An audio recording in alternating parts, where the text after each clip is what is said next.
Hi, I'm Blake and welcome to my bog. Today we're going to be potting up some butterworts and mixing up some soil to do that.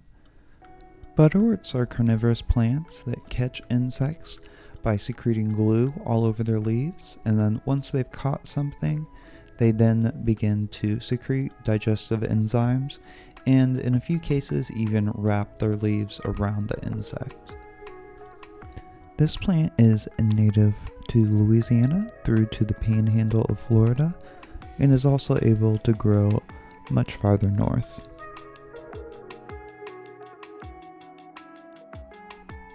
And to do this, we need to mix up some carnivorous plant soil. And when you're mixing up soil, much like when you're baking, you'll need a recipe. And there's actually 4 different recipes that I have that we're going to try out with this plant. And the ingredients we're going to use are going to be peat moss, sphagnum moss, which are actually kind of the same thing, but we'll get into that more in a little bit. And then we're also going to use sand and perlite. Now, when you come across a recipe for any kind of plant soil, it's going to give the measurements by parts. And what it means by parts is by volume. So if you have a recipe that needs 1 part of one ingredient and 1 of another, that means that they need to be equal volumes. Whether that's a cup, whether that is 1 random bowl that you have, as long as each part is the same volume, you're good with that recipe. It's going to be the same. So for the peat moss section of this recipe, we're going to use half and half peat moss and sphagnum moss. And they are really just 2 different stages of decomposition of the same plant. Sphagnum moss is what decays into peat moss, and you see the peat moss lower down in bogs as it gets submerged and covered up by plants. It is a partially decomposed, dehydrated version of sphagnum moss, whereas when you purchase an item labeled sphagnum moss, normally it is the top green part of the plant. And you can see here we have a little section of live sphagnum moss, and this is in the Shetland Islands, Scotland, and bogs out there. And you can see from that pile that we previously looked at how it's kind of made up of all of these fibers of the moss. And then when you have peat moss, it is usually excavated from a lower down in the bog, and normally is mined out of trenches like this. When peat is fresh out of the ground, it often can be cut into bricks or logs or slabs and it can be easily transported. Once it is dehydrated again, then it will become the crumbly consistency. If kept constantly cold though, like in a northern climate, then it can even be used to construct buildings, like this one found in the Netherlands. They can also be found in Iceland and many other locations where the climate is extremely cold and harsh during winters.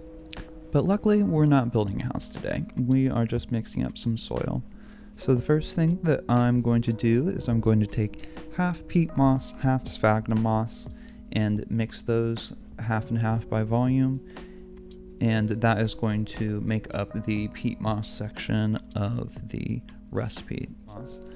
And one of the reasons why we're mixing in the sphagnum moss is that peat moss is actually pretty hydrophobic, so when you try and mix water into it or rehydrate it, it can be pretty difficult if you don't have anything else in it. The sphagnum moss is a little bit better at wicking up water still, so it will help kind of speed up the process and help get things going for us.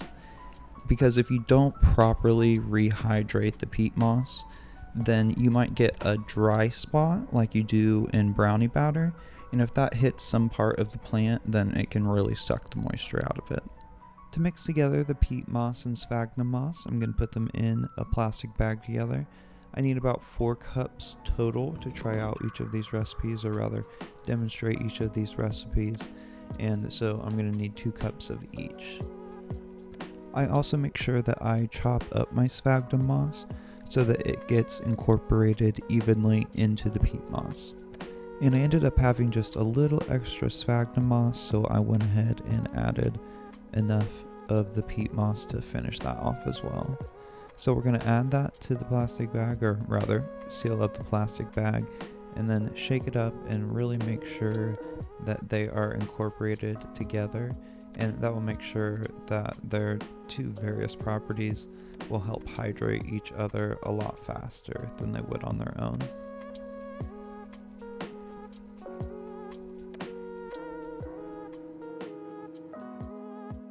That was a cool shot, but I actually need to put it in this fancy dancy Scoop-O-Matic 3000 so that I can get it out a little bit easier. Now we're going to be working with perlite, so you're going to want to wear a mask because perlite is an amorphous volcanic glass that's made from an obsidian-like material, so if you breathe it in, it can cut up your lungs. And it's fine when it's wet and in soil, but when it is a huge amount like this, it can really kick up dust and hurt you, so wear a mask. Please and thank you. So our next ingredient's a little more innocuous here. Just some sand. Now this is supposed to be play sand, but it looks really sketchy for play sand. So I also grabbed a bowl. We'll use this to mix stuff up and rehydrate it. So the first variation that we're going to do is the recipe that is 1 part peat moss, 1 part perlite. And we're going to use our half and half mix for the 1 part peat moss. So I'm doing 1 cup of the peat moss mixture, 1 cup perlite. I'm then adding in a little bit of distilled water and mixing it up. And you have to make sure that it is either distilled water, rainwater, or reverse osmosis water. And you can see that really all incorporated together nicely there.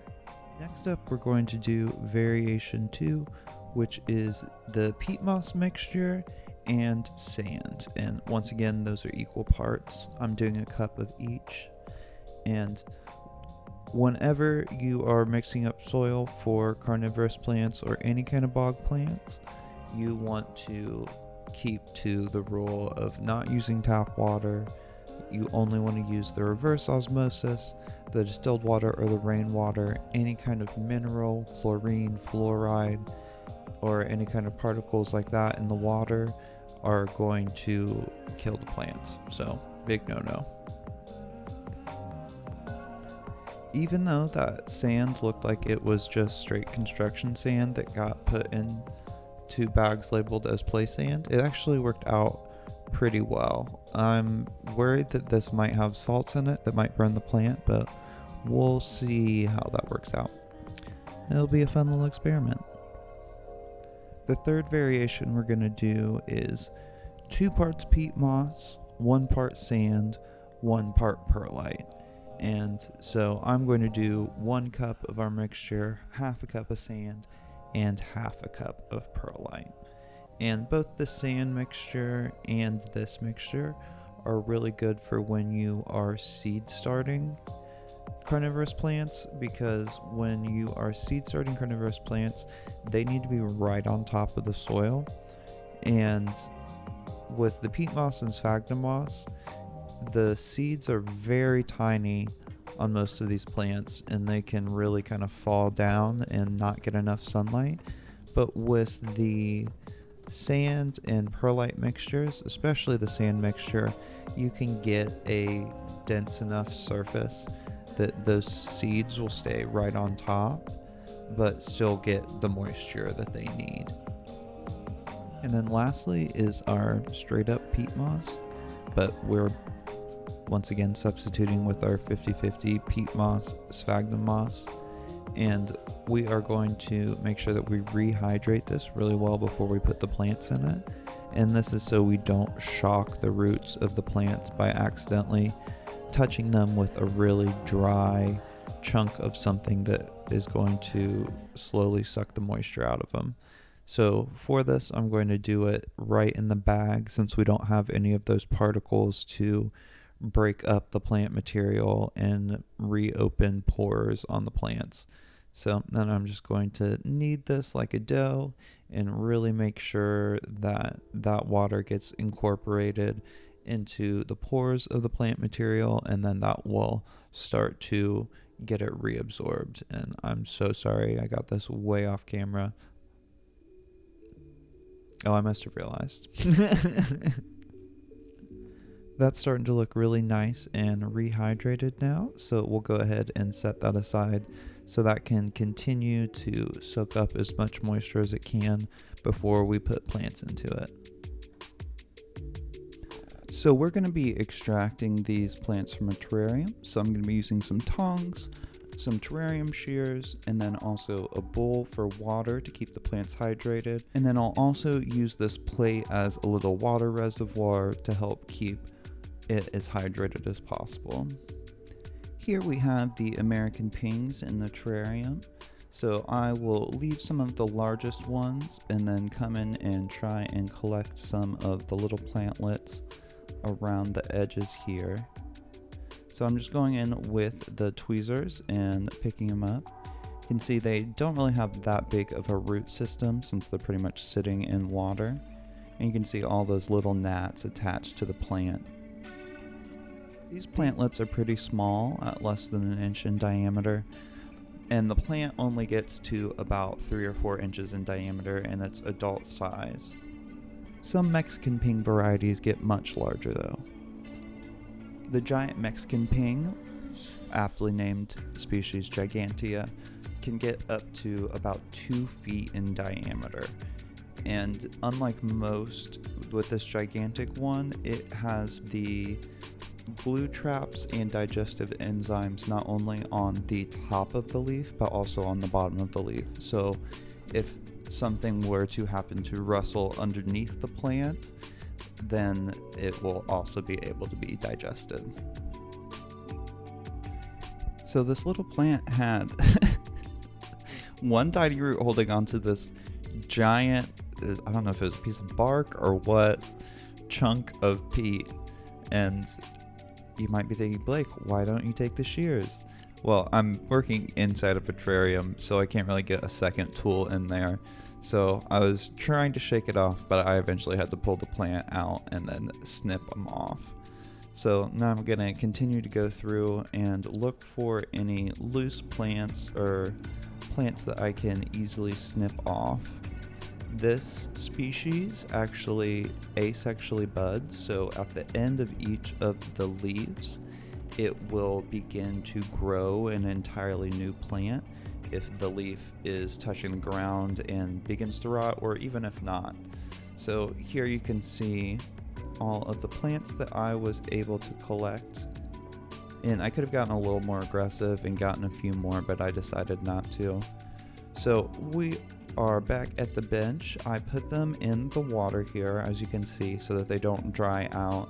That way they're not accidentally sitting on any dry peat or dry sand or anything like that that might suck a lot of moisture out of the roots and really shock the plants more than this process is already going to do.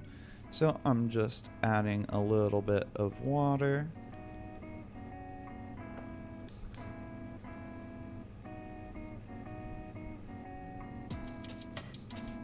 First up will be our mix of perlite and our peat sphagnum 50-50 mix. And I'm just going to scoop a bunch into one of my little 1-inch plastic pots. And then I'm going to put a little divot in the middle there so that that tiny little root bulb has a place to go. And I'm just going to pick one of my specimens with my tongs. Make sure that those roots are all getting into that little divot. As you can see, it's just a tiny amount of roots. And then I'll go back and make sure that all of the auxiliary roots or roots that are off to the side get tucked in there. You also have to be really careful with these sticky carnivorous plants to not get a lot of soil on top. They're literally covered in glue on top, so you can imagine if you spilled some sand on there, how detrimental that would be to the plant. It's just gonna be sandpaper now. It's not gonna have any way of photosynthesizing. So I'm not particularly good at keeping them clean during the transplant process, but I can at least do it enough to keep them alive. You can use the back of the tongs to kind of press down, especially with these really tiny pots. If you get in there and press with your thumb, it's really easy to just snap it in half, which I have done many a time. And there we have our little plantlet. I had to check and make sure that that wasn't a root sticking out. And so next we are on to the sand. Oh, you can see that was the glue that the plant secretes sticking to the tongs. So I'm going to select another plant, and we are going in for the sand and peat/sphagnum mix. And after that, we will do the same process on our last two variations of the soil mix.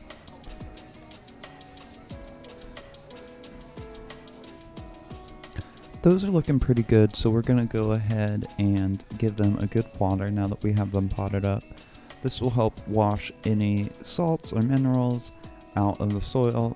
There shouldn't be any, but this little flush will help do that. So we're going to water them once, and then once we're all done, we are going to dump out the water in the bottom of the tray and then give them another good wash. So most of the stuff that is coming out the bottom here is just tannins, which are molecules that are water soluble and also have a little bit of pigment to them. They're often used in dyeing in leatherworks and some other trades as well.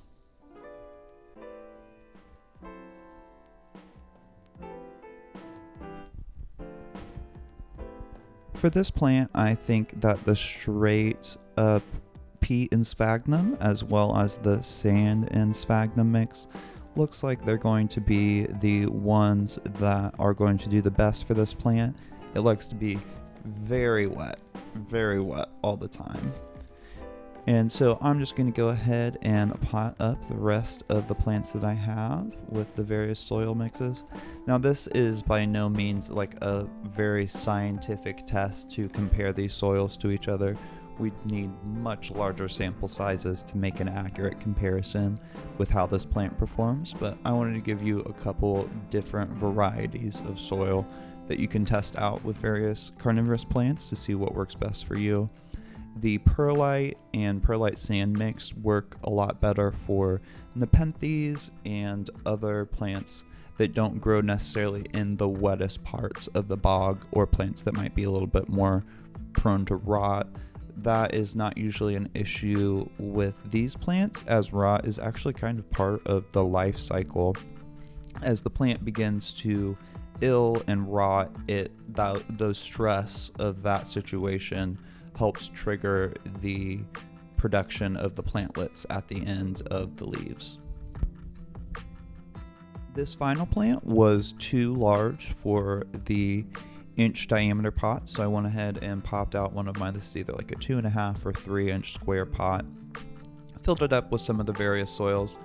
Accidentally got soil all over the top of the plant. So if that happens, what you can do is wash it off with a bunch of distilled water. And then here I am doing that flush that we talked about. And there we have our potted up butterworts, not bladderworts. That's another carnivorous plant that we'll get to at some point in time. But I also will add a little bit of water back into the tray and then set these under the grow lights so that they can continue to rest up and grow into their new homes.